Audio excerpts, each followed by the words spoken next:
was hardly navigable. They had to push away trailing branches, but after an arduous struggle, they finally reached a dark stretch of water, obscured by tall weeds and shrubs. Fortunately, Bai Li turned out to be as wonderful as Gao had promised. It was small, but with no shortage of water thanks to the past month's heavy rain. The fish flourished there since it was relatively unpolluted. As soon as they flipped out the lures, they could feel bites. Soon they were busy retrieving their lines. Fish kept jumping out of the water, landing in the boat, jerking and gasping. "Look at this one," Liu said, pointing out a fish twitching at his feet. "More than a pound." "Great," Gao said. "You're bringing us luck today." The next minute, Gao too dug the hook out of a half-pound bass with his thumbnail. Happily, he recast his line with a practiced flick of his wrist. Before he had reeled it halfway back to the boat, something gave his line another terrific tug. The rod arched, and a huge carp exploded into the sunlight. They did not have much time to talk.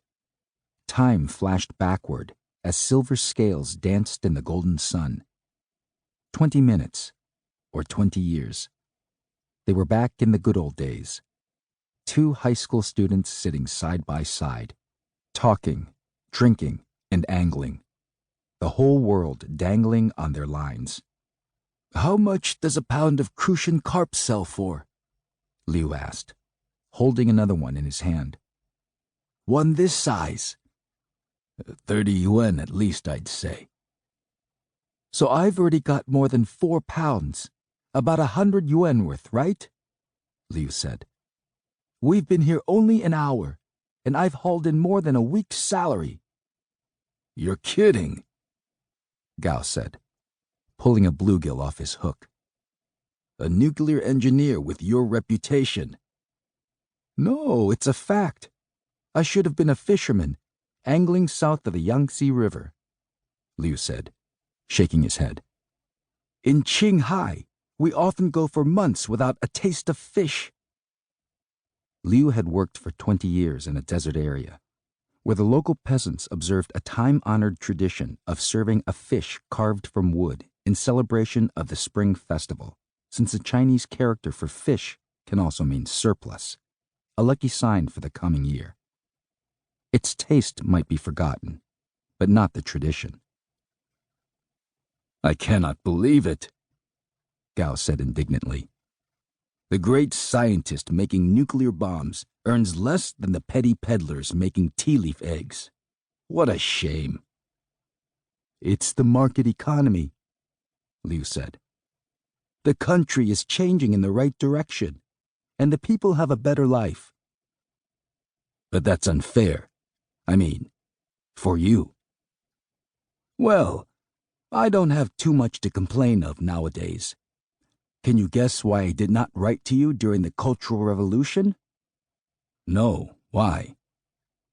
"I was criticized as a bourgeois intellectual and locked up in a cell for a year. After I was released, I was still considered politically black, so I did not want to incriminate you." "I'm so sorry to hear that," Gao said. "But you should have let me know. My letters were returned. I should have guessed." "It's all over," Liu said. "And here we are, together, fishing for our lost years." "Tell you what," Gao said, eager to change the subject. "We've got enough to make an excellent soup." "A wonderful soup. Wow, another!" Liu was reeling in a thrashing perch, well over a foot long. "My old wife is no intellectual, but she's pretty good at making fish soup. Add a few slices of Jinhua bacon. Throw in a pinch of black pepper and a handful of green onion. Oh, what a soup." "I'm looking forward to meeting her." "You're no stranger to her. I've shown your picture to her frequently." "Yes, but it's 20 years old," Liu said. "How can she..."